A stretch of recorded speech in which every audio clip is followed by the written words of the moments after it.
नमस्कार बच्चों। कल हमने भारत की जनजातियों जातियों के बारे में पढ़ा था, जिसमें हमने अलग अलग राइटर्स के अलग अलग क्लासिफिकेशन देखे थे। जिसमें कल हमने J.H. हटन का वर्गीकरण देखा था। J.H. के बाद दक्षिण पठार की प्रजातियों के बारे में पढ़ा था कि दक्षिण पठार पे कौन कौन सी प्रजातियाँ पाई जाती हैं। जो उसके बाद वाला क्लासिफिकेशन है अपना द्रविड़ के बारे में पढ़ लिया था हमने, पश्चिमी चौड़े सिर वाले। उसके बाद जो है वो है B.S. गुहा का क्लासिफिकेशन। जो B.S. गुहा है वो भारत की प्रजातियों का एक वैज्ञानिक आधार पे उन्होंने सर्वमान्य वर्गीकरण किया है। B.S. गुहा ने एंथ्रोपोलॉजी मानवशास्त्री वो रहे हैं। 1931 में भारत की जनगणना में उनका एक अहम रोल रहा है।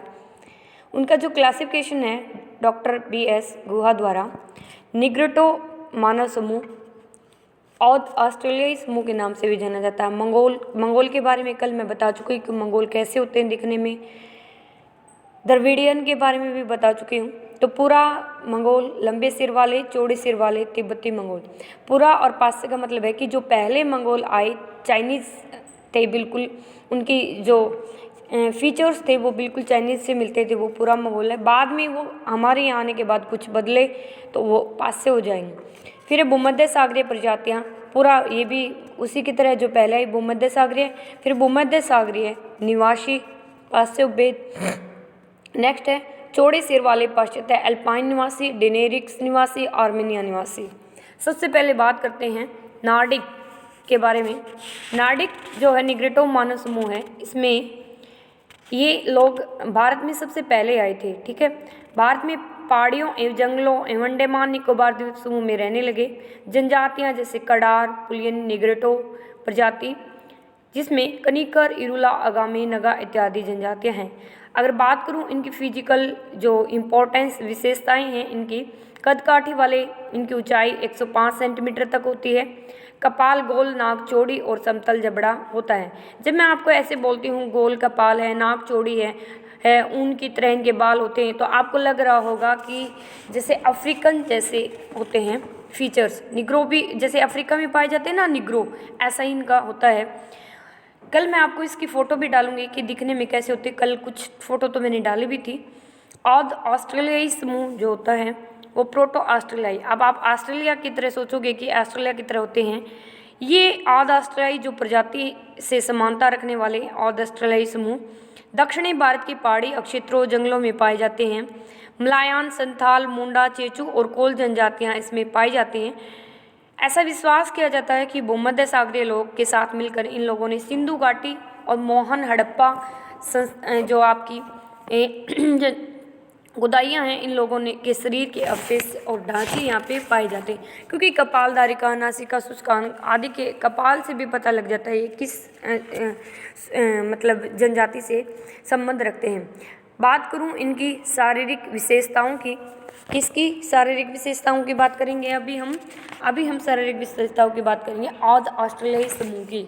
ठीक है, इसमें क्या है, इनके बाल भी निग्रो की तरह ही होते हैं। नाक इनकी भी चौड़ी छोटी, कद लंबा होता है इनका, होठ मोटे मोटे होते हैं, चेहरा बाहर की तरफ उभरा हुआ आता है, बाल लहरदार और त्वचा अक्सर इनकी काली होती है। मंगोल के बारे में कल भी बता चुकी हूँ कि निवास स्थान इनका चीन है। मलाया इंडोनेशिया द्वीपों से इंडिया आए, उत्तरी पूर्वी दर्रों से होकर इंडिया में इन्होंने एंट्री करी। उत्तर में कौन कौन से आते हैं अपने, जैसे नेपाल है, भूटान है, अरुणाचल प्रदेश है, लद्दाख है, यहाँ से आए। पूरा मंगोल और तिब्बती मंगोल, पूरा पहले ही बताया मैंने कि ऐसी जो भारत में तिब्बत मंगोल जाति से पहले आकर बसी थी, लंबे सिर और चौड़े सिर वाले ये लोग थे।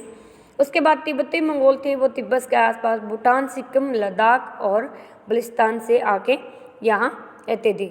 उसके बाद वाला है भूमध्य सागरीय जनजातियाँ। ये जनजातियाँ काफ़ी पुरानी है, 3 से 2000 पूर्व ये जनजातियों यहाँ भूमध्य सागर के आसपास इनका मूल स्थान था। ये लोग उत्तर पश्चिमी मार्गों से इंडिया में आए थे। उत्तर पश्चिमी कौन से हैं, उत्तर में जाओ फिर पश्चिम में जाओ। ठीक है, तो उत्तर पश्चिमी कौन कौन से आपके, गुजरात हो गया, पंजाब हो गया, राजस्थान हो गया, जम्मू कश्मीर हो गया। पूरा भूमध्य सागरीय जो निवासी हैं, ये पहला मानव समूह था सर्वप्रथम जो बलूचिस्तान या पाकिस्तान में आकर बसे। इन लोगों के उत्तर पश्चिमी भारत में प्रारंभिक कृषि इन्होंने शुरू की। इन अन्य जनजातियों को इन्हें खदेड़ कर मध्य व दक्षिणी भारत की ओर भगा दिया। ठीक है, उत्तरी भारत की जनसंख्या से काफ़ी हिस्से का निर्माण इन जनजातियों ने किया। बात करूं इनकी शारीरिक विशेषताओं की, अब जम्मू कश्मीर में चले जाओ, कैसे होते हैं ये लोग, लंबे होते हैं, रंग साफ होता है, चेहरा लंबा होता है, कद काठे और बाल लहरदार, नाक मध्यम चौड़ी होते हैं। कहने का मतलब दिखने में बड़े सुंदर से ये होते हैं। बात करें भूमध्य सागरीय प्रजातियों की, जो भूमध्य सागरीय प्रजातियां हैं, इस प्रजाति की जो मुख्य धारा है वो भूमध्य सागरीय समूह के बाद इंडिया के औध ऑस्ट्रेलियाई लोगों से मिलकर सिंधु घाटी सभ्यता का विकास इन्होंने किया, जो कि 2000 से 1500 ईसा पूर्व, जब आपकी मेटल सभ्यता या धातु सभ्यता का आरंभ यही करने वाले यही लोग थे। उत्तर पश्चिम आक्रमणकारी ने इन्हें भी सिंधु घाटी और दक्षिण की ओर खदेड़ दिया और भी आगे की तरफ निकल गए। इनकी शारीरिक रचना जो होती है, शारीरिक रचना में इनकी त्वचा हल्की होती है, लहरदार, नाक पतला, लंबा और उभरा हुआ। कहने का मतलब लंबी कदकाठी के सुंदर दिखने वाले भूमध्य सागरीय निवासी हैं। भूमध्य सागरीय में हमने उत्तर की तरफ गए, मंगोल में हम नॉर्थ में गए, और मंगोल में, भूटान में, नेपाल में, चाइना में, तिब्बत में ऐसे लोगों को क्या पुरा और मध्य मंगोल, फिर मंगोल के बाद भूमध्य सागरीय में भी पुरा और भूमध्य सागरीय निवासी दो भाग में बांटा। मुश्किल नहीं है ये। प्राच्य भूमध्य सागरीय जो जनसमूह भारत में आया वो बाद में आया था। विस्तार अन्य भूमध्य सागरीय जातियों की अपेक्षा लिमिटेड एरिया में इसका हुआ। पंजाब, राजस्थान, उत्तर प्रदेश तक ही ये सीमित रहे। शारीरिक विशेषताएं इन लोगों की जो भूमध्य सागरीय लोगों से ही मिलती जुलती है। इनकी त्वचा का रंग भी हल्का और गेहुआ रंग होता है, गोरा। चौड़ा सिर पाश्चात्य जनसमूह मंगोल लोगों के अतिरिक्त भारत में कुछ अन्य चौड़े सिर वाले लोग अल्पाइन हो गए, डिनेरिक्स हो गए, अर्मीनिया हो गए, यहाँ के निवासी थे। अल्पाइन में कहाँ जाएंगे, नॉर्थ इंडिया में जाओ, नॉर्थ इंडिया में पाकिस्तान, पाकिस्तान में बलूचिस्तान, फिर है सिंध, काठियावाड़, ये भी कहाँ की जगह है, वहीं की नॉर्थ नॉर्थ में। फिर वेस्ट में कौन लगता है, गुजरात हो गया, महाराष्ट्र हो गया, कर्नाटका हो गया, तमिलनाडु हो गया। अल्पाइन लोगों की जो शारीरिक विशेषताएं हैं, हल्की भूरी, चेहरा गोल, शरीर सुडौल होता है इनका देखने में। जो डिनेरिक्स होते हैं वो प्रजातियां बड़े पैमाने पर इनका मिश्रण हो चुका है। वैसे तो अपनी ओरिजिनल फॉर्म में ये नहीं पाई जाती हैं डिनेरिक्स जो हैं मेनली वेस्ट बंगाल और उड़ीसा की प्रजातियां भूमध्य सागरीय से मिल गई हैं। गुजरात में इनका थोड़ा सा मिश्रण हो चुका है डिनेरिक्स जनजातियों का। ठीक है, उसके बाद नेक्स्ट है जो ये मैप, इसमें BS गोया के द्वारा डॉक्टर उन्होंने क्लासिफिकेशन दे रखा है। अभी जो हमने पढ़ा पुरा मंगोल और आध ऑस्ट्रेलियाई, उसके बाद चौड़े सिर वाले अल्पाइन, डिनेरिक्स, आर्मीनिया, ये इसमें बता रखा कि कहाँ पे प्रोटो ऑस्ट्रेलियाइड है, कहाँ पे मंगोल है, कहाँ पे पूरा भूमध्य सागरीय हैं। इस मैप के थ्रू आपको फिल करके देखना है कि कौन कौन सी जनजातियों की धाराएं कहाँ कहाँ आई हैं और कहाँ कहाँ पे इंडिया में उन्होंने मिश्रण किया। उसके बाद महाराष्ट्र में इनका सम्मिश्रण लंबे सिर वालों के साथ हो गया। कर्नाटक में कुर्ग क्षेत्र में शुद्ध रूप में पाए जाते हैं। डिनेरिक्स काठियावाड़, तमिलनाडु और कर्नाटक के में भी निवास करते हैं। शारीरिक विशेषताएं, चेहरा लंबा है, नाक भी लंबी है और शरीर गठीला, टांगे भारी, लंबी गर्दन और होठ अधिक चौड़े, बाल काले, भूरे और घुंघराले होते हैं। वही निग्रो जैसा थोड़ा सा टेक्सचर आता है इनका इनमें। अर्मेनिया जो निवासी हैं मुंबई के निकटवर्ती फारसी लोग अर्मेनाइड प्रकार के होते हैं। जो अर्मेनिया निवासी होते हैं उनका कद लोग मध्यम कद वाले होते हैं, चौड़ा सिर, नाक अधिक लंबी होती है। नार्डिक भारत में सबसे अंत में अर्थात 2000 ईसा पूर्व आर्य भाषा बोलने वाले नार्डिक प्रजाति के लोग आए। संभवतः ये लोग उत्तरी स्टेपीय प्रदेश से आए थे। ऐसा मानना है कि इस प्रजाति का विकास पहले मध्य एशिया में हुआ होगा। ये लोग मुख्य रूप से पाकिस्तान के उत्तर पश्चिमी सीमांत प्रदेश, कौन कौन से हैं भाई उत्तर पश्चिमी प्रदेश, जैसे पंजाब हो गया उत्तर में हरियाणा हो गया, राजस्थान में। नार्डिक लोग जो हैं भारत के अंत में 2000 ईसा पूर्व आए थे। भाषा बोलने वाले नार्डिक लोग हैं। शारीरिक विशेषताएं की बात करें, सिर लंबा, रंग गोरा, नाक तीखी और शरीर सुदृढ़ है। जनजातीय जनसंख्या है जो भारत में जनजातीय वर्गों में अनुसूचित जनजातियों का इम्पोर्टेंट रोल है, क्योंकि अनेक प्रकार की जनजातियां भाषा व धार्मिक समूह से जुड़े हुए लोग आर्थिक और सामाजिक विशेषताओं के लिए हुए यहाँ पे हैं। पर्वतीय और जंगली क्षेत्रों में ये जनजातियां रहती हैं। कृषि के लिए अनुकूलनीय परिस्थितियाँ के लिए व्यवसाय और जीवन पद्धति, प्राकृतिक पर्यावरण के साथ इनका घनिष्ठ संबंध है। प्रकृति से ही संबंध बना के ये अपना जीवन यापन करते हैं। जो चार्ल्स विनिक थे, उन्होंने एक डेफिनेशन दी थी कि एक जनजाति सामाजिक समूह है जो लंबे समय से एक निश्चित भौगोलिक क्षेत्र में रहते हुए एक लंबा समय सांस्कृतिक अनुशीलन करता है। ये धार्मिक समरूपता वाला सुचित्र सामाजिक संगठन होता है। उपसमूह जैसे गोत्र या गांव में सम्मिलित होता है।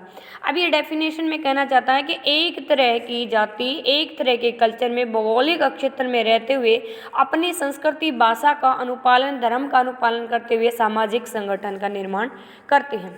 भारत के संविधान में 1950 से 14 राज्यों की 212 जनजातियां अनुसूचित जनजातियों को घोषित कर दिया गया है और 1976 के एक संविधान संशोधन के तहत ये जनजातियों पर क्षेत्रीय प्रतिबंध भी हटा दिया गया है। 1951 से 2011 तक भारत में अनुसूचित जनजातियां लोगों की संख्या में न केवल वृद्धि हुई है अपितु कुल जनसंख्या का भी इनका प्रतिशत अनुपात बढ़ा है।